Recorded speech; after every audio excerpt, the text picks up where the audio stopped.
श्री सत्यनारायण भगवान की जय। भगवान सत्यनारायण व्रत पूजन विधि। घर को साफ करके चौकी पर भगवान सत्यनारायण की तस्वीर या मूर्ति रखें। फिर कलश स्थापित करें और दीप जलाएं। फल फूल तुलसी और सूजी का हलवा चढ़ाएं। सत्यनारायण व्रत कथा श्रद्धा से सुने या पढ़े। अंत में आरती करके प्रसाद सबको बांट दें। इसी को सत्यनारायण व्रत की सरल पूजन विधि कहा जाता है। सत्यनारायण व्रत कथा सामान्यतः 5 अध्यायों में सुनाई जाती है। मैं आपको संक्षिप्त में पूरी कथा सुना रही हूँ।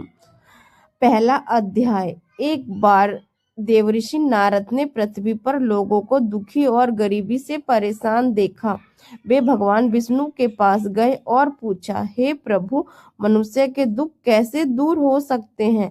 भगवान विष्णु ने कहा, जो भक्त श्रद्धा से सत्यनारायण व्रत और कथा करते हैं उनके सभी दुख दूर हो जाते हैं और जीवन में सुख समृद्धि आती है। प्रथम अध्याय समाप्त। बोलिए श्री सत्यनारायण भगवान की जय। दूसरा अध्याय। काशी में एक गरीब ब्राह्मण रहता था। एक दिन भगवान विष्णु साध्वी के रूप में उसके पास आए और बोले, उसे सत्यनारायण व्रत करने को कहा। ब्राह्मण ने श्रद्धा से व्रत और पूजा की। धीरे धीरे उसका जीवन सुख और समृद्धि से भर गया।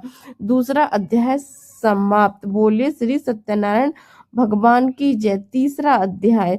एक लकड़ा जंगल में लकड़ी बेचकर लौट रहा था। उसने ब्राह्मण के घर सत्यनारायण की पूजा देखी और पूछा, इस व्रत से क्या फल मिलता है? ब्राह्मण ने कहा, इस व्रत से दुख दूर होते हैं और सुख मिलता है।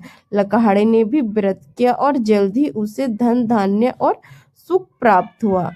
तीसरा अध्याय समाप्त। चौथा अध्याय आरंभ। बोलिए श्री सत्यनारायण भगवान की जय।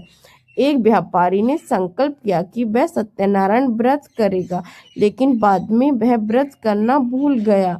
इस कारण उसके जीवन में कई कठिनाइयां और परेशानियां आ गई। तब उसने अपनी गलती का एहसास हुआ और उसने श्रद्धा से सत्यनारायण भगवान की पूजा की। भगवान की कृपा से उसकी सारी समस्याएं दूर हो